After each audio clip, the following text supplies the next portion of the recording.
Joining me now is Jason Tolbert. He is a conservative blogger with the TolbertReport.com, a content partner with Talk Business. We're also joined by Blake Rutherford, a left-of-center blogger with Blake'sThinkTank.com. Blake, Jason, thanks to both of you guys for being with us.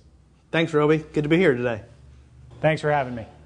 All right, Jason, let's start with you. Let's start first with the U.S. Senate race in Arkansas. Let's start first with the Republican primary. We got 8 candidates in here. I have yet to see a paid media ad in great detail or a huge media buy from any of them at this point in time. When is this group going to start separating themselves from the field? Well, I believe that all of the candidates are basically waiting for someone to make the first move. Since the filing took place, it's kind of calmed down quite a bit. But I think once one person goes on television, they're all going to have to go on television just to compete.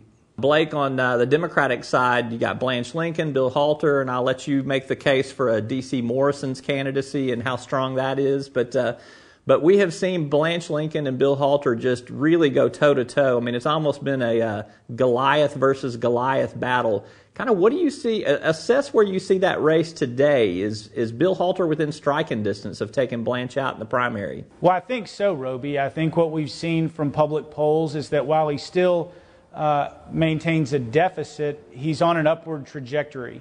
His favorables are growing at a remarkable rate. It seems that right now, the more voters learn about him, the more that they like. At the same time, Blanche Lincoln's stagnant. Her numbers have settled at about 44, 45, 46%, depending on the poll that you read, and they're not really moving one way or another. So it raises the question of whether voters have made up their mind about her. I don't know if that's necessarily the case, but the polls would suggest that the momentum is with Mr. Halter.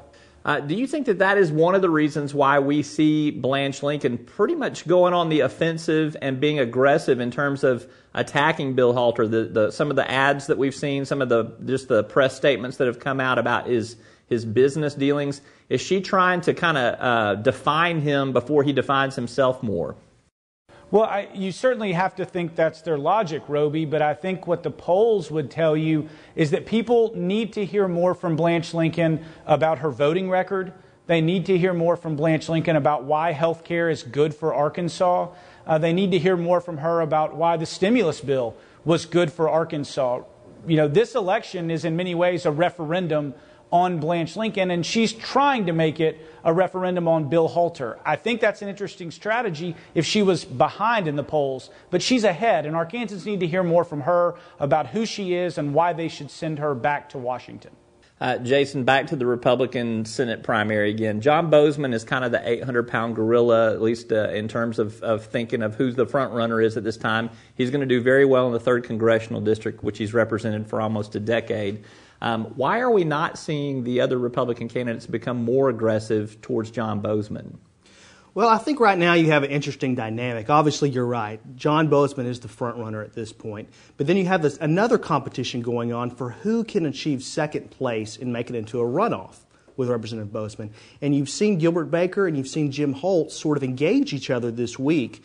I think you're going to see a little bit more of that. I think the horse race for second place is going to be an interesting one to watch there. I am also under the impression that Gilbert Baker is going to launch a series of media ads that will target John Boozman's voting record and try to draw some distinctions between the two of them. So while there is that competition for second and third place, is this maybe more of a runoff strategy of trying to lay some foundation to say, hey, if I get there, I got to distinguish myself from this guy on top of that? Absolutely. I think you're going to see, and you've already have seen Gilbert Baker engage Representative Boozman, particularly on his vote on TARP.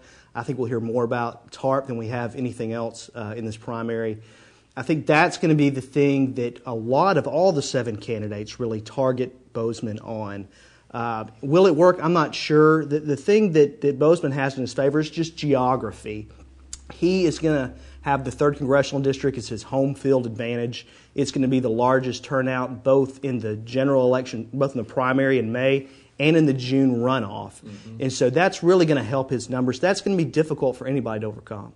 So you say today that this particular Republican primary leans John Bozeman? Absolutely. The only question I would have is, will he be able to avoid a runoff or not? With 8 candidates in the race, it's going to be difficult to avoid a runoff. All right, Blake, on the Democratic Senate primary, we through our collaboration, the Tolbert Report, Blake's think tank, Talk Business, we've put together the Arkansas election line, where we have done some ratings of some of the congressional and Senate races. Where do you see the Democratic Senate primary today? Is it still lean Blanche Lincoln? Yeah, Roby, I think it does. I think she still has $4 million as of this reporting in the bank. She has a 13-point lead in one poll. There are other polls that I'm hearing that lead may be a little bit larger. We're still, 40-plus days away from the election, and I think there's a lot of opportunity for Democrats to come back home and recognize the value that sending the Senate Ag Committee chairman to Washington has. So I think it leans at this point to her if she messages right, if her communications to the voters give them what it is they're thirsty for. Halter's feeding them a lot of information about what he stands for and what kind of candidate he would be. But today, I'd say it still leans Lincoln. But, Roby, next week, it could be a whole new ballgame. All right. And you mentioned she's got that $4 million in the bank. She's going to have to start spending even more of it here, I think, in the weeks to come.